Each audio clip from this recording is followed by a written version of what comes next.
sa amin, sa mga nasa Middle East na po. At magandang umaga sa Sis Beb. So, sige po, basahin natin ang topic today. Nasa Matthew 9 to 13 po tayo. Amen. Sabi po dito.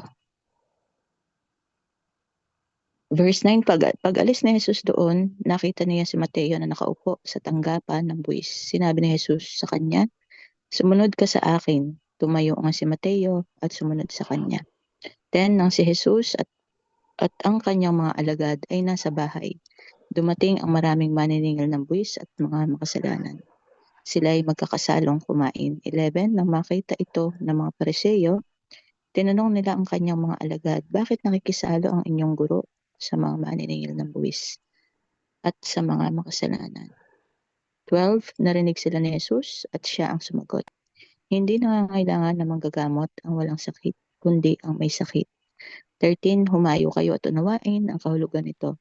Habag ang nais ko at hindi handog, sapagkat naparito ako upang tawagin ang mga makasalanan, hindi ang mga matuwid." Amen. So, manalangin po muna tayo. Ama naming Diyos na makapangyarihan sa lahat.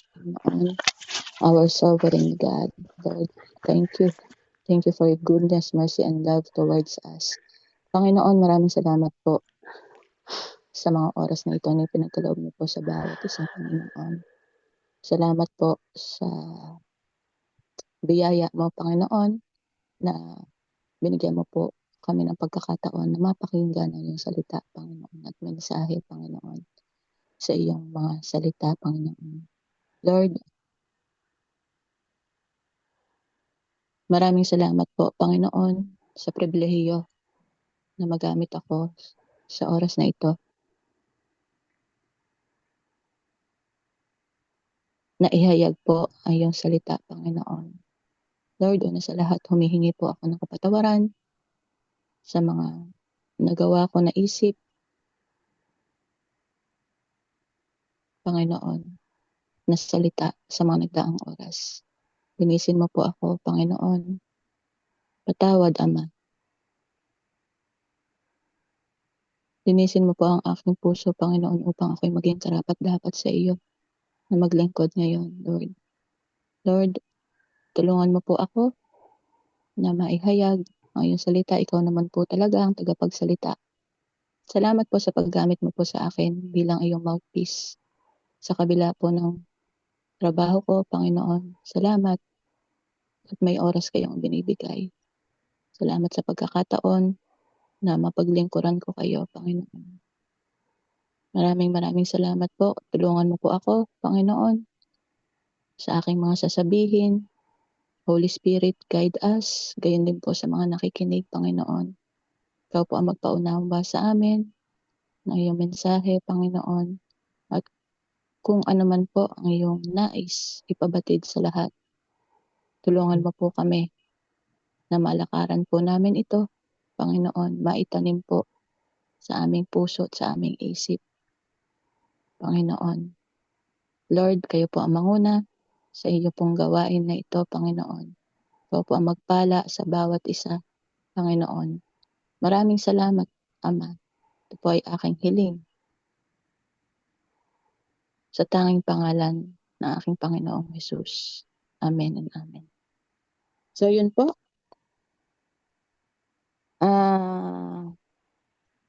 Ang topic natin po ngayon sa Matthew 9:9 to 13 is ito po ay yung pagtawag kay Mateo. Opo. Last week na pag-aralan natin yung Matthew 9:1 to 8. Di ba po, iyon yung nagpagaling uli ang Panginoong Jesus. Yun dinala sa kanya yung isang lumpo. No? Dinala ng mga kaibigan niya na pinagaling po ng Panginoong Jesus. Siya noon ay nasa Capernaum. No po? At pagkatapos po ng kanyang gawain doon, sa kanyang paglalakad, dito po sa verse 9, no? Pag-alis po ni Jesus doon, sabi, nakita niya si Mateo na nakaupo sa tanggapan ng buwis. Sinabi ni Jesus sa kanya, "Sumunod ka sa akin." tumayo nga si Mateo at sumunod sa kanya. So, si Mateo po, siya ang sumulat ng Book of Mateo, no, na pinag-aaralan po natin ngayon. At praise the Lord, nagsimula tayo last year, no, at magwa 1 year na tayo, sabi nga ni Sis Bebay sa November 13. No, purihin ang Panginoon dahil nagpapatuloy, no po, at salamat sa mga kumbaga nananatili, no, na uhaw sa salita ng Panginoon. Purihin ang Panginoon sa puso po ng bawat isa, no, na nagpapatuloy. At yun nga po ang trabaho ni Mateo, no? Si Mateo ang sumulat ng Book of Matthew na kumbaga napag-aralan natin, konting ano lang po, nandun nilahad niya kung yung genealogy ng ating Panginoong Jesus, no?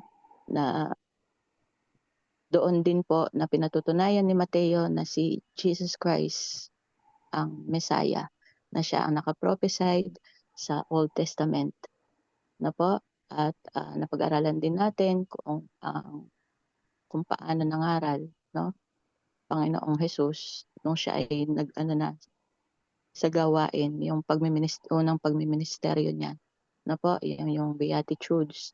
At yun nga po, at yung huli na napag-aralan natin is yung pagpapagaling niya, no?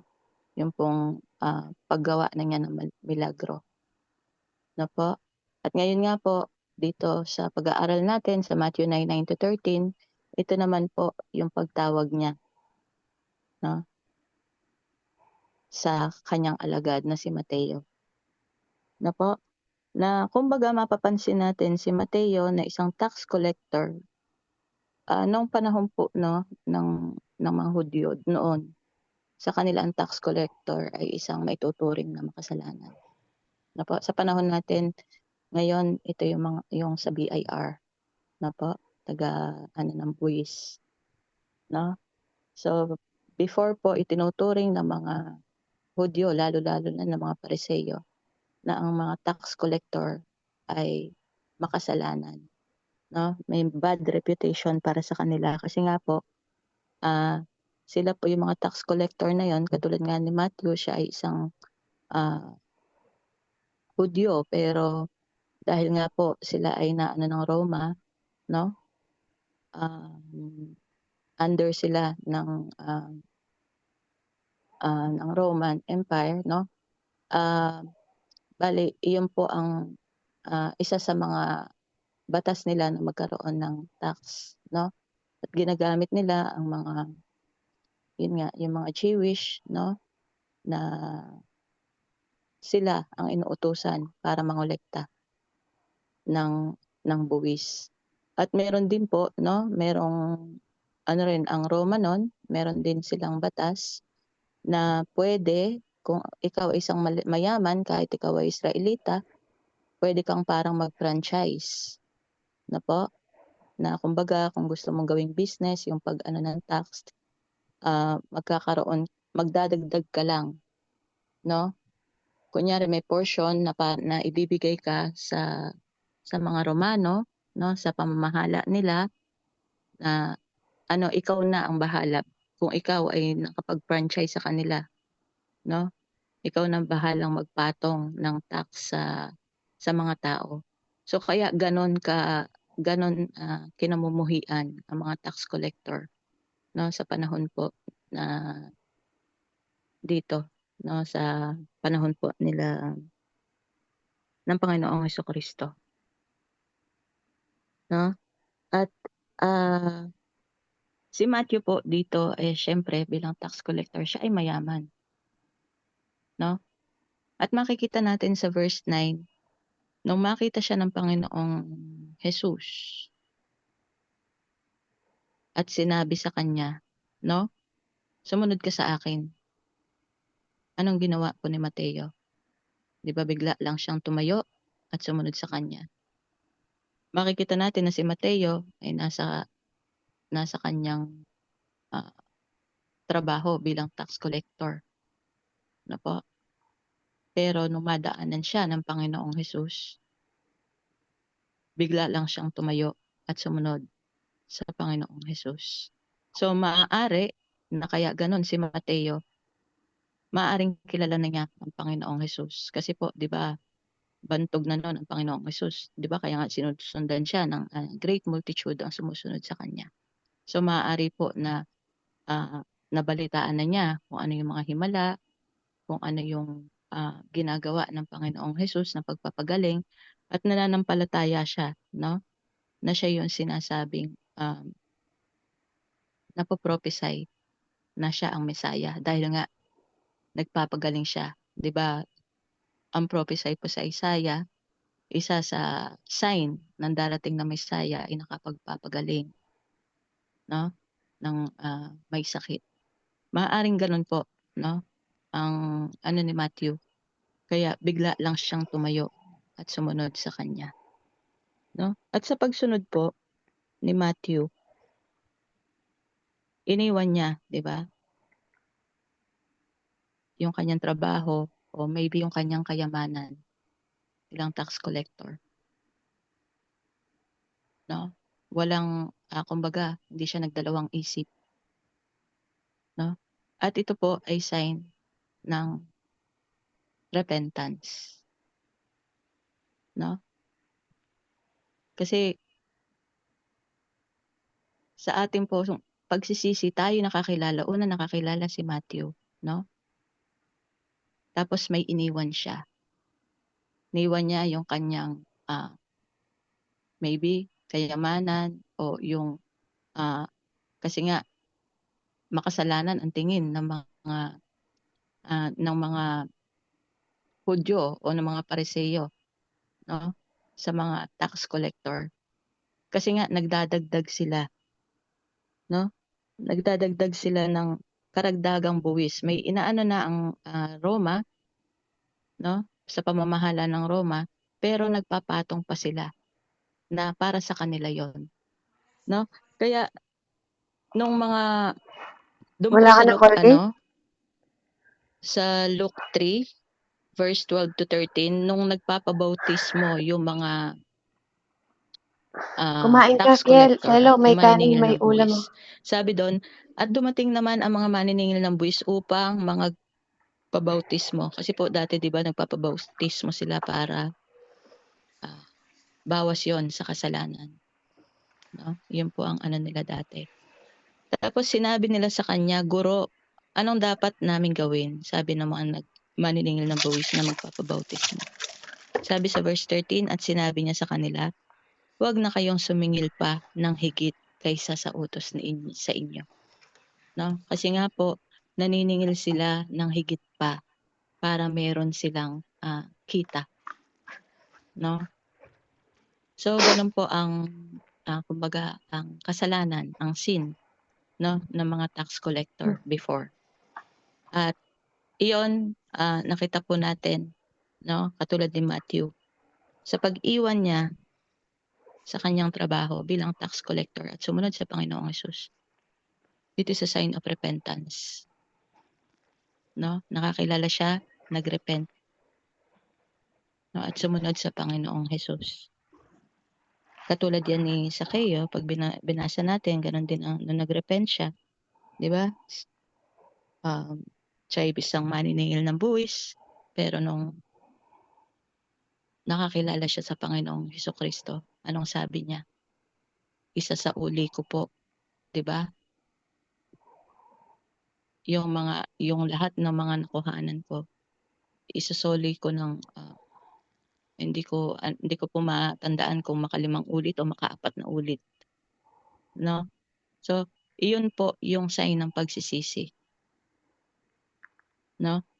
Pero makikita din natin 'no, ah, yung isang rich young ruler, 'di ba po natalakay na po natin 'yan nung nag-attend ako dun sa ano, sa ano po Sisbeb 'no, na sinasabi dun sa Mark 10 'pag binasa natin 10 to 17, 'di ba yung isang, young rich man na ruler na sinabi niya, "Ano pa po ba ang dapat kong gawin para makamtan ang kaharian, ng kingdom of God?"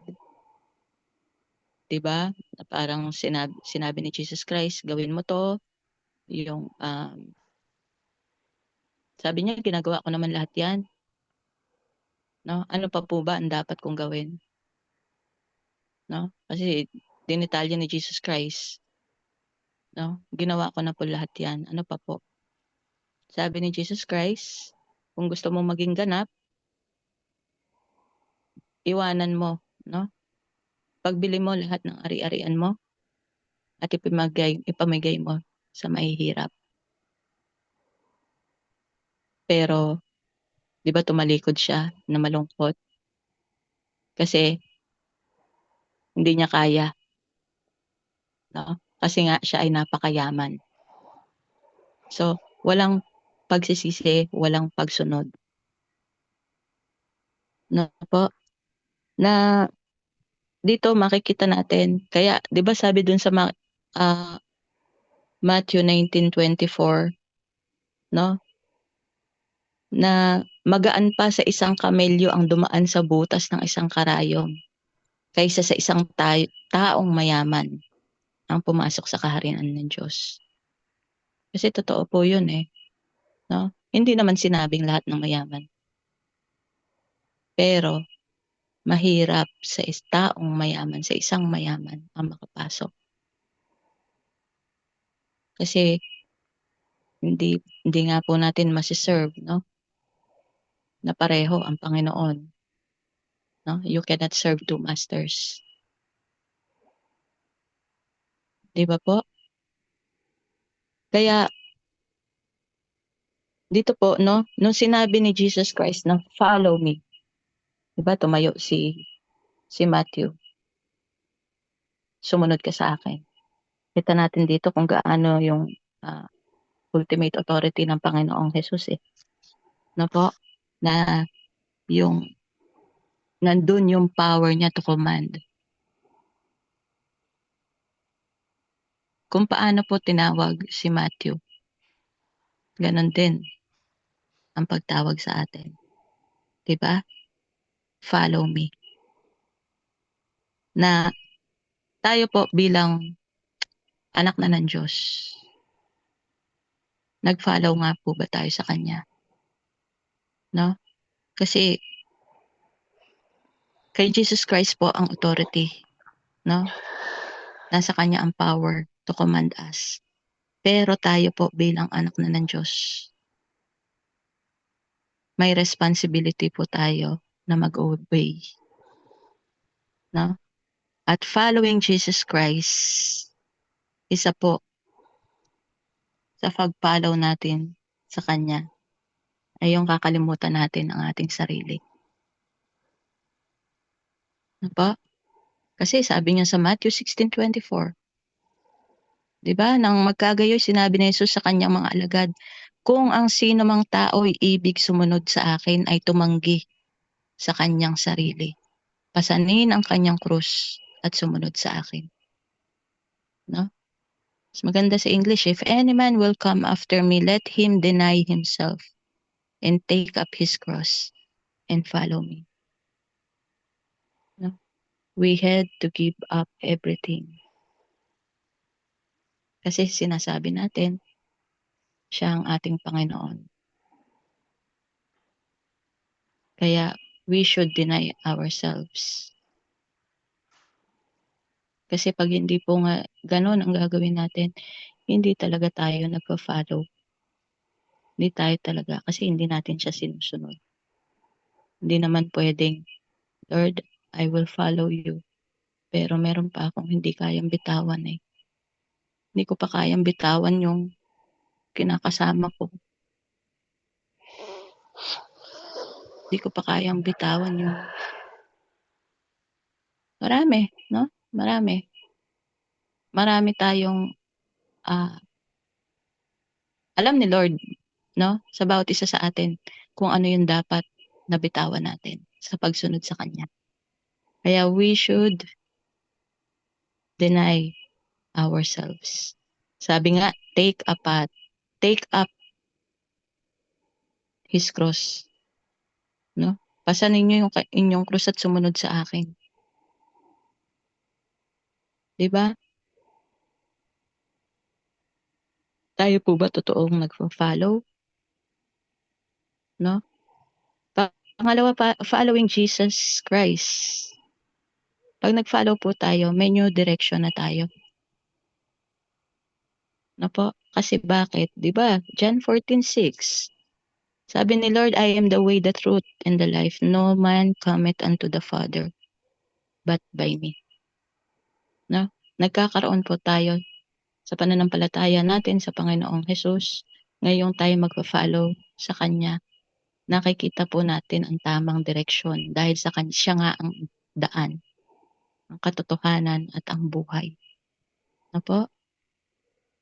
Kaya sabi sa Ephesians 4:22-24, "At inyong iwan tungkol sa paraan ng inyong pamumuhay na nakaraan ang dating pagkatao na sumama ng sumama ayon sa mga kahilayan ng pandaraya."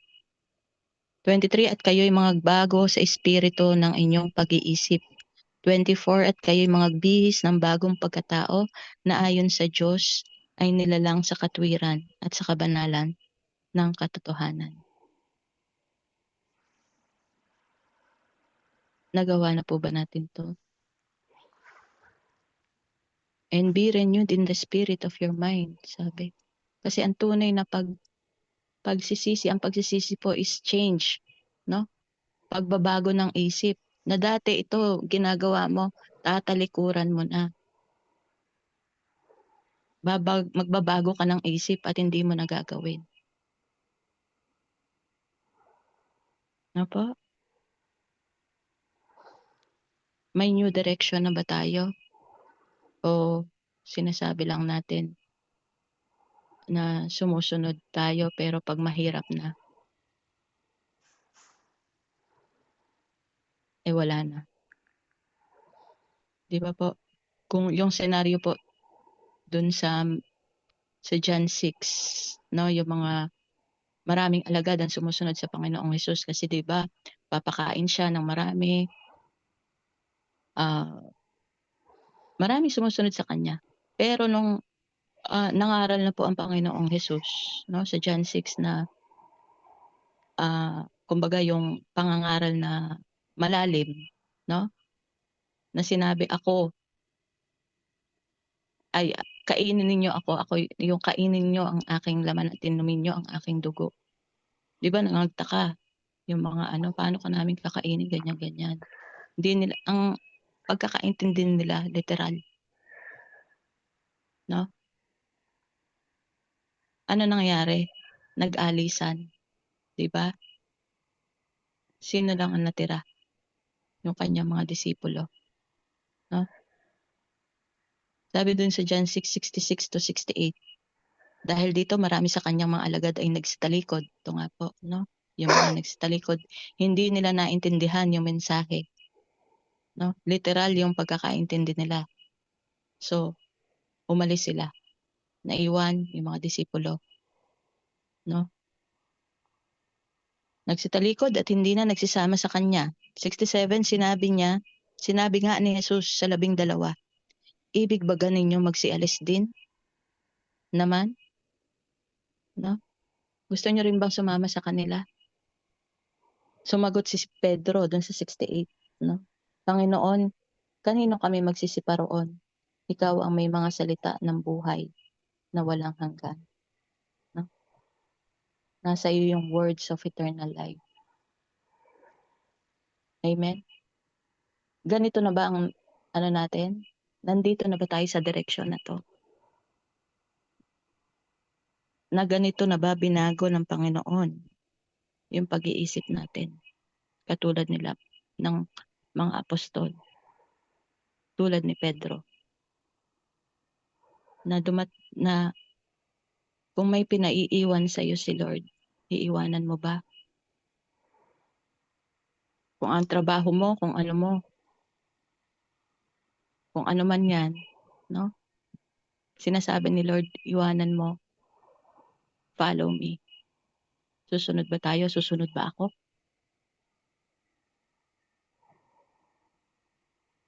Amen. Pero nakita natin dito yung pagsunod, ni Mateo is talagang kumbaga tinanggap niya ng totoo sa puso niya ang Panginoong Kristo. Kaya nga 'di ba nagkaroon siya ng joy, no? Yung nagkaroon sila ng salo-salo. Sa verse 10, ano sabi ng si Jesus at ang kanyang mga alagad ay nasa bahay.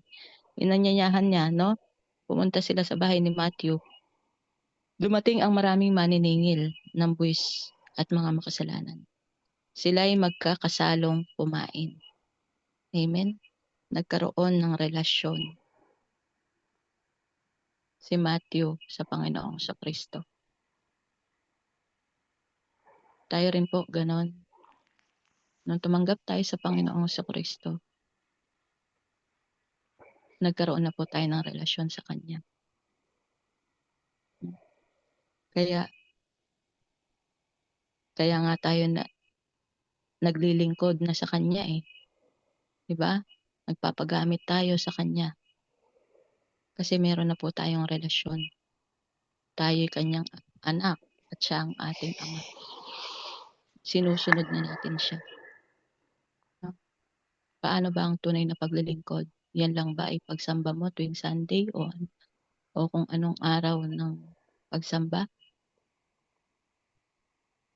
Hindi po. Everything na ginagawa natin. Lahat po yan. No? Kung iyan ay ginagawa mo para sa Panginoon, yan po ay pag-worship, paglilingkod sa Kanya. Diba? 1 Corinthians 10:31, whether therefore you eat or drink or whatsoever you do all to the glory of God. Dapat po ngayon kung ano man ang ginagawa natin, ito'y nakakapagbigay glory sa Panginoon kasi meron na tayong relasyon sa ating Panginoong Hesus. No po? At kung lalalim tayo spiritual, no? Sabi sa Revelations 3:20, narito ako'y nakatayo sa pintuan, sabi ni Jesus Christ, at tumutuktok.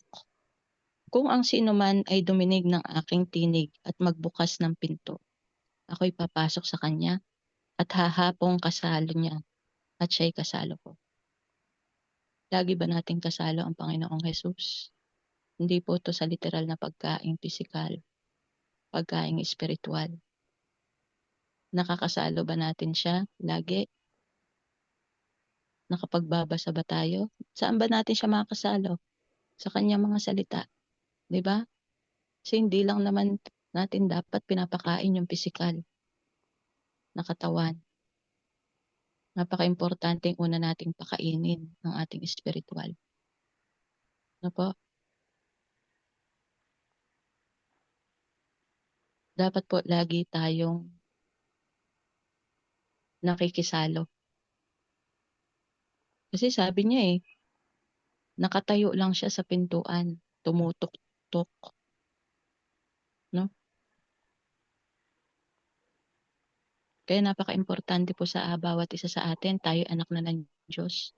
May tunay tayong relasyon sa Kanya, no? Nakakasalo natin siya lagi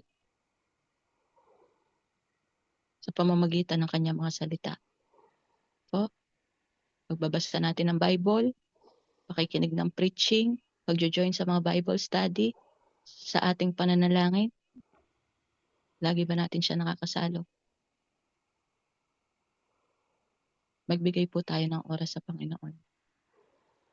No? Pagtibayin po natin ang relasyon natin sa Kanya. Napaka-importante po nun. Amen? So, sa verse 11 to 13, sabi po doon, nang makita ito ng mga Pariseo, tinanong nila ang kanyang mga alagad, bakit nakikisalo ang inyong guro sa mga maniningil na buwis at sa mga makasalanan? 12, narinig sila ni Jesus at siyang sumagot, hindi nangangailangan ng manggagamot ang walang sakit, kundi ang may sakit. 13, humayo kayo at unawain ang kahulugan nito. Habag ang nais ko at hindi handog, sapagkat naparito ako upang tawagin ang mga makasalanan, hindi ang mga matuwid. Amen. So dito po sa verse 11 to 13, nakita po natin ang puso ng Panginoong Hesus. Ang puso po niya talaga ay para sa ating lahat, sa ating mga makasalanan. Na po. Kaya nga, sabi, hindi nangangailangan ng manggagamot ang walang sakit, kundi ang may sakit. Na po. Lahat po tayo may sakit. Kasi, kung ang tingin natin sa ating sarili ay wala kang sakit, ibig sabihin, spiritual po, no? Kung ang tingin mo sa sarili mo ay isa kang banal, hindi mo kailangan ng Panginoong Hesus.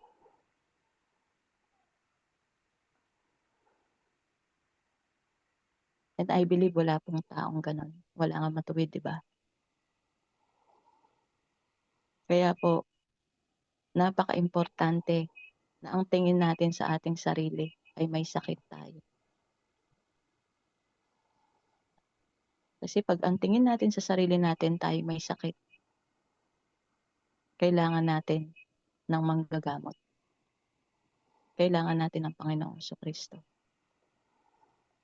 No? Kaya po, lahat po tayo tinatawag.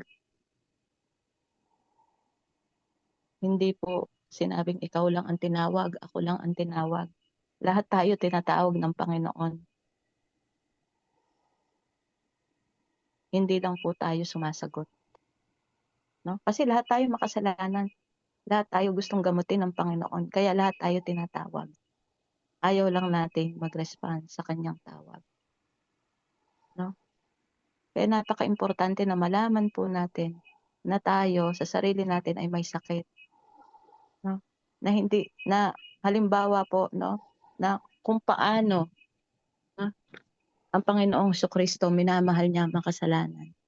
Tayo po ngayong patuloy na ginagamot, no? Sa ating sakit. Nakakilala na. Yung pong gusto nating abutin, kailangan po nating mahalin, kahabagan, kaawaan.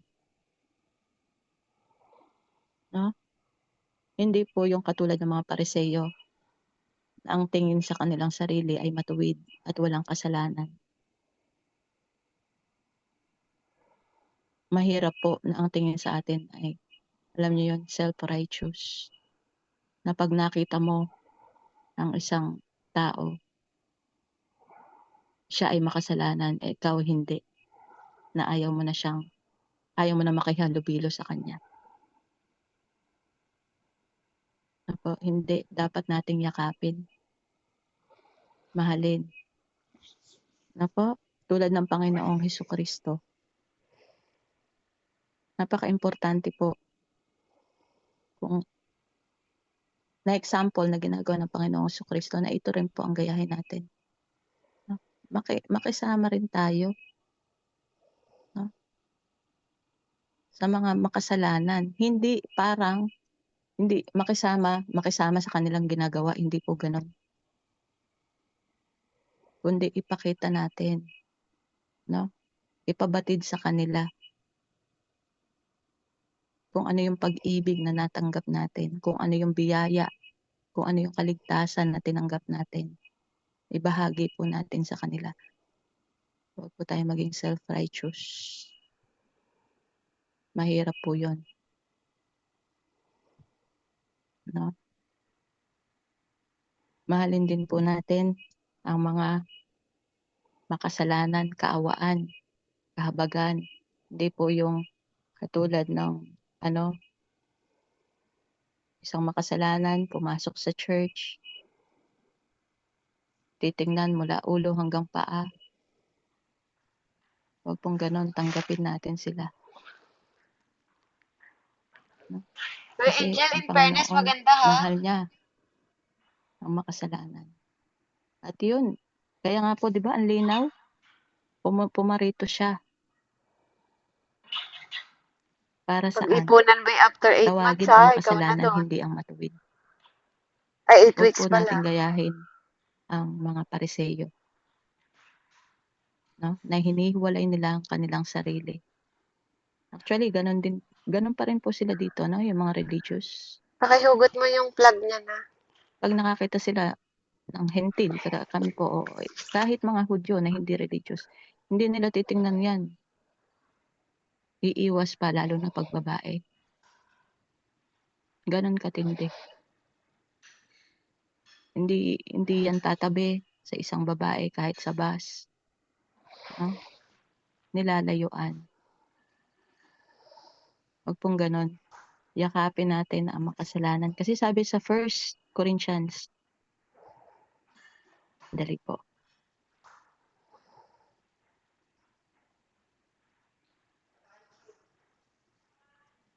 Sabi sa 1 Corinthians 13, verse 2, sabi din, kung ako man ay may kakayahang magpahayag ng salita ng Diyos at umunawa sa lahat ng hiwaga, kung mayroon man ako ng lahat ng kaalaman at ng malaking pananampalataya, na anupat nakakapagpalipat ako ng mga bundok. Ngunit kung wala naman akong pag-ibig, wala akong kabuluhan. Tama naman po, di ba? Walang saysay kung tayo'y magaling magsalita, no? Lalo na maraming alam na Bible verse. Pinapanalangin natin ang may mga prayer requests. No? Walang kabuluhan lahat yan kung wala kang pag-ibig sa kapwa mo, lalo-lalo na sa mga sinasabi mong makasalanan na ikaw din naman, ako rin naman ay makasalanan. Po, lahat po tayo ay may sakit. Kaya nga, di ba, sabi sa Jeremiah 17 verse 14, heal me, O Lord, and I shall be healed. Save me, and I shall be saved, for thou art my praise. Na po, lahat po tayo may sakit na kailangan ng kagalingan.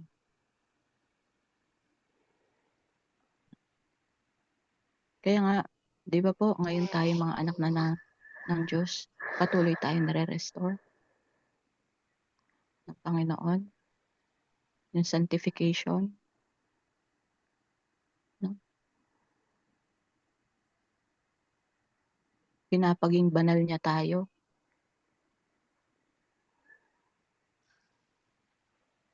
Kaya po napakaganda, no, ng aral ngayon. Katulad ng pagtawag kay Matthew. Po, nakita natin kung paano siya tinawag. Nakakilala siya sa Panginoong Hesus, nanampalataya siya.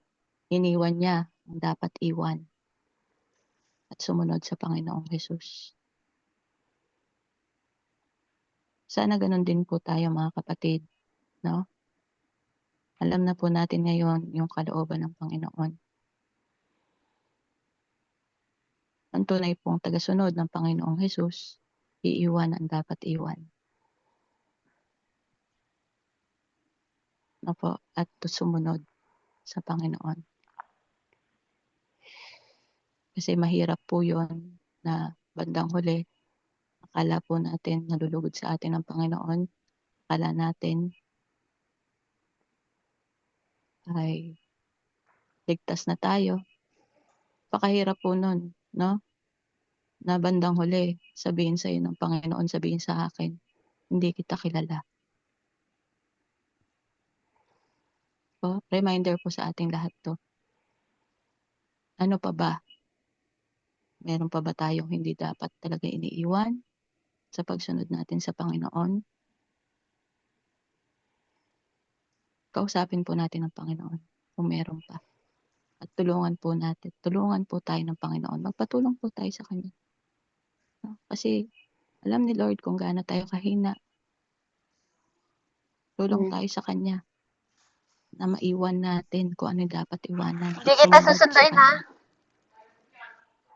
Kung ano man niyang humahadlang sa pagsunod natin sa Kanya. No po? So, Yun lamang po ang mai-share ko today. I hope po may nagrema sa bawat isa, no? Sa salita ng Panginoon, sa mensahe ng ating Panginoon. Manalangin lang po ako.